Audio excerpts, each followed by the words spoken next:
Are you an older golfer and you simply just do not hit the golf ball as far as you once did, or you don't play as well as you once did? Well, I guarantee you're making one of these three mistakes, and the best part is they are super easy to fix. And that's the main topic we're going to talk about here today. What are the three things that you are probably doing that you learned early in your career that simply do not apply to you now that you're an older golfer? Now, if you haven't already, hey, do me a favor, subscribe to our channel and tell somebody else about us here at US Golf TV, because we're putting out some great stuff. The team here is doing a really good job, and we're helping golfers all over the globe. So be sure to subscribe, and be sure to leave some comments or some questions in the comment section that I can answer for you to help you play better golf. So let's dive right into this. What are the common mistakes we're making as older golfers? Number one is we're going to talk about the setup. Okay, we're going to talk about distance specifically with the driver and the third tip. But first of all, I want to talk about the setup. Hey, when we're young and we're flexible and we can move all kinds of places and do whatever we want, all right, how do we set up? Well, you get set in there, your toes are pretty square, you got your head down, your shoulders. I mean, you're kind of in this locked position because you can twist and move and turn. But as we get older, we lose flexibility. So here's what you got to do. Number one is when you're set up, you've got to get your stance a little wider than you were probably before. Why? Because as we get older, our balance isn't as good as it used to be. If I have a super narrow stance, all right, and I don't have very good balance to begin with, and I start swinging this club, especially like a driver, 95, 96, 105 miles an hour, I'm going to start feeling like I'm going to fall over. So what are you going to do? You're going to slow your swing down. So tip number one in your setup is you've got to have a stance that's wider than you had when you were younger. Number two, we're not nearly as flexible in the hips and the shoulders like we once were, so you've got to take your toes and you got to flare them out a little bit, all right? So before maybe we were square with our toes straight on. Now you're going to take and you're going to flare them. How much? I would say 25 to 30 degrees.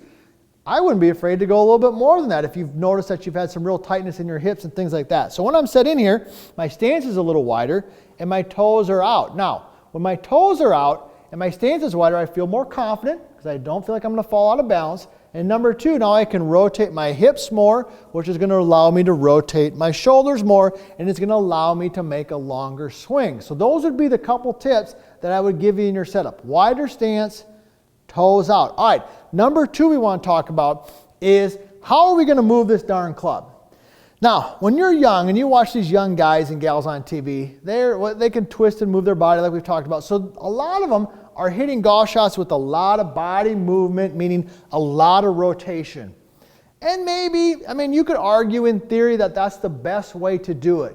But if you can't move your body like that, that's not an option for you. So what you got to do is you've got to start swinging your arms more. You've got to use your arms and your hands more in the golf swing as we get older. So what do I mean by that? Well, let me just exaggerate. Let me give you the two extremes. I'm going to give you a drill to help you feel your arms move more in the golf swing. So a body swing would be very little arms and hands and a ton of rotation, meaning the body rotates and really rotates, okay? The opposite of that would be no body movement and just swinging my arms. This is no body movement. Now, am I going to hit the golf ball as far doing this as I am if I really rotate my body and explode? Probably not. But I can tell you this, if you can't twist and turn your body, you better be using your arms. So here's a great drill for us to do that. Pretty simple. What we're going to do is we're going to put our feet close together. We talked about that a little bit already, right? That's going to force you to keep your body stable. All right? And then what you're going to do is you're just going to swing your arms. Boom. And you're going to hit some shots with just your arms. Notice I'm just swinging my arms back and through. My feet are together. This gets my arms going. Okay? Now, I could do this move also from a regular stance, okay? Just as a practice drill. I'm going to take my regular stance. Remember, you're going to get a little wider. Toes are flared out. And I'm just going to keep my body here and just swing my arms. Okay? Now, that can help me get the feeling of my arms moving. So, suggestion number two is, yes, you've got to move your body. Pivoting is good. We've done some great videos on how to pivot properly in the golf swing. You should check those out if you want to understand more about that. But yes, you want to pivot and you want to move, but think more of arms and hands versus just body. All right, now let's talk about the third one. The third one has to do specifically with the driver. We've done a ton of videos on driving. And I will say this, If you want to maximize the distance with your driver, okay, you got to be hitting up on the golf ball and you've got to be drawing the golf ball a little bit. Those are the two things that we need to be able to do. So how are we going to do that? Well, a lot of it has to do with our setup. So let's go ahead and walk through that. So with the driver, there's a couple things that are important. Number one, as I said earlier, we want to be drawing the golf ball. Now, why do I want you to draw the golf ball versus fade it? Well, because when you draw the golf ball, in general, the ball has less spin on it, which means it's going to roll more, okay? Think of a shot that you hit that's really high, okay, and fades a lot. Those shots just don't roll very far, right? But if you hit a shot that has some draw to it, okay, when it lands, it rolls out. So one of the simplest and easiest ways to add more distance to your drive is to go from a fade to a draw. So how do we draw our driver? Well, here's what you're going to do. Number one is it starts with the setup. In the setup, we already know our stance is going to be a little wider. We know the toes are out. Those are going to help us out quite a bit.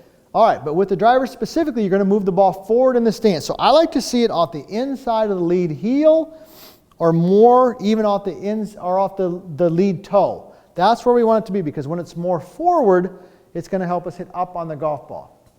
Number two is you definitely got to aim a little bit to the right if you're a right-handed golfer. So from the view line right there, down the line, if I'm trying to hit this ball straight down the net, I want you to get your toes and your body angled slightly to the right. Now this is going to help you swing the club from in to out and is going to promote the draw. If you want to know more about why that works, watch some of our other videos where we talk specifically about that. I don't have time to dive into all of that today, but just understand you got to be aimed a little bit to the right if you're a right-handed golfer. All right? The next tip I want to give you is make sure that your upper body is tilted slightly away from the target. So simple drill. Take your driver, put it down the middle of your body, tilt to the right. That's going to set your angles so that you're sitting here so you can hit slightly up on the golf ball. All right? Now the last tip I want to give you in the setup, and then I'm going to give you one specific swing tip to tie all this together. And that has to do with the lead arm.